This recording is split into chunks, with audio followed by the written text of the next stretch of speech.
Well,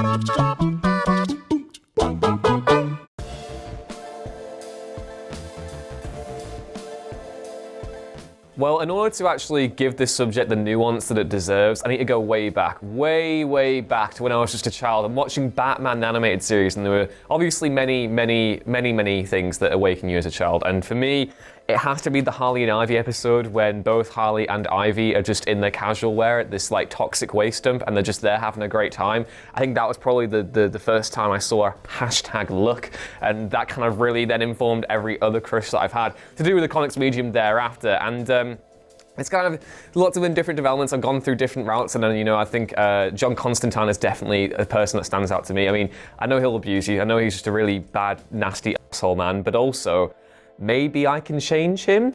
Maybe, I don't know. But if I was to say what my biggest comic book crush is currently, I kind of had a thing for Green Arrow and Black Canary at the same time. This is getting too deep now. And then also Big Barda, because she could probably pick me up and throw me out a window. And I think that would be a very pleasurable experience. So, yeah, there we go. Listen, because we're all friends here, I'm going to open up to you about some of my deepest, darkest secrets. And some of these I stand by, some of these fill me with deep shame, but that's what Chatty Face is all about. I'm going to, like you, and I'm going to go through a sort of timeline of my crushes. First, there was Black Cat from Spider-Man, which I think is fair. I think a lot of people share that, everything, the character, the look, the silhouette, mwah, cinema, I thought.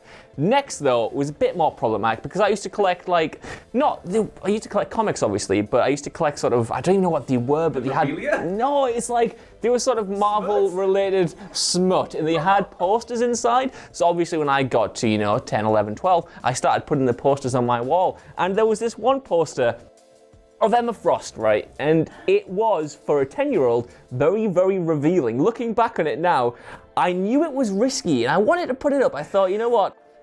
Quite sexy, that probably. I want it on my wall. So when my mother wasn't looking, I put it up with the rest of the Marvel thing because it's just a comic book. It's fine. It's up there with Spider-Man and Batman, and they're admittedly fully clothed, and Emma Frost wasn't.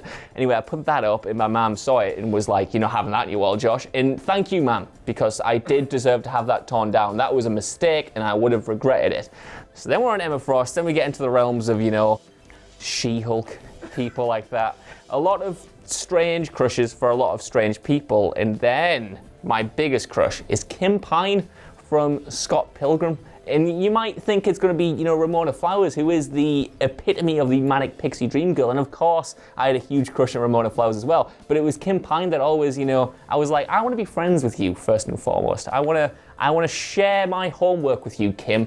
Teach me the drums, please. Tell me how to be a better person. And then the movie came around, and I thought, teach me, Kim Pine. Come around my house. Let's be the best buds that we can possibly be. And sadly, that was just a parasocial relationship which can't be reciprocated, and that was difficult to understand at the time. But we got over it in the end. Still look back on all these times, not ashamed of that. Very happy about it, to be honest. It's made me who I am today, which is a horrible deviant and a terrible person. Right, so the one good thing going for me is that my stuff isn't going to be as dark as Ewan's weird history, like weirdly long history, or Josh's whatever Josh's stuff was. But mine's actually, it's not a sad story, but it's a weird story. Because when I was a kid, I used to watch the X-Men cartoons, and I saw Wolverine, saw him hanging around in his little suit. I thought, he's kind of a cool dude.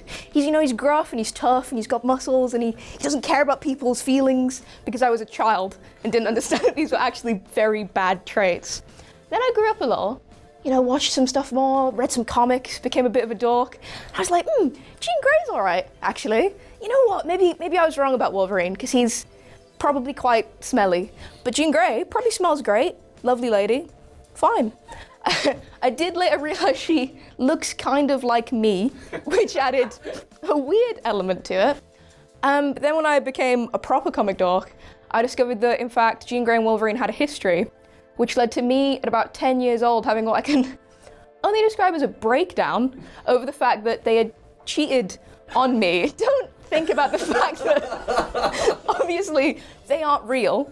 And also, they were grown adults who were allowed to have a relationship, and I was, again, a child. This, in fact, led to me having a huge conversation with my mum about it. And then when I brought my first boyfriend home, she decided to tell him about sort of my dark past. So now he knows, my parents know, and the internet knows. So that's great. That's good. So, I'm a simple man with simple tastes, and I'm just going to launch right into it and say it was Power Girl. Because of her personality and her backstory. And I just really like blonde hair. It's just nice, isn't it? It's really nice. She also had a good outfit. Let's be honest. To be honest, when I was first introduced to Power Girl, she didn't have the notorious boob window. Yes. Window into her soul. She had, but her outfit was still one of the things that like got to me. I was quite young. I was very young. I was way too young to be watching Power Girl. It's sort of white, lycra, red cloak. It's still one of my favourite of all outfits. I don't want to cancel myself in any way, but it was nice. And then I moved on to Sentry, which is a bit of a different shift, but again blonde and powerful and could smush me if required.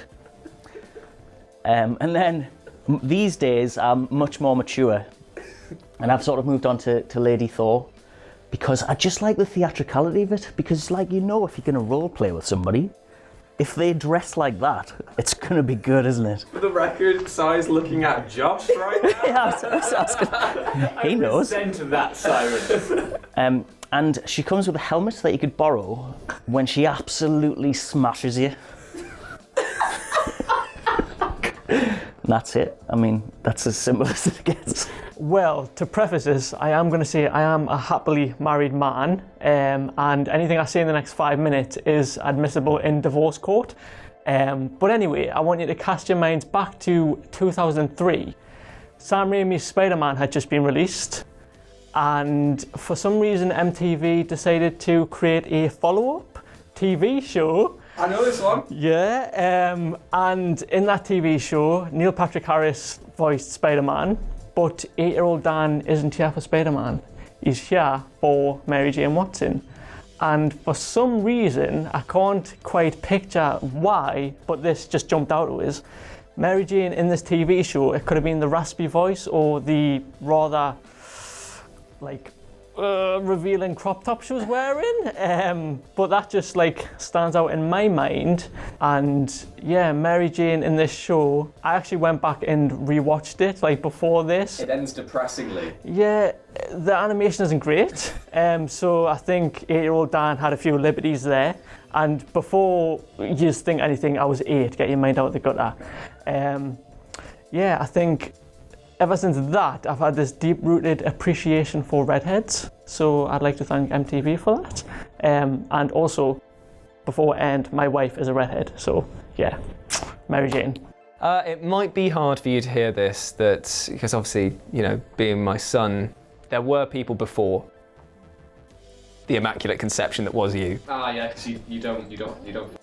I don't, I just touch and it's done.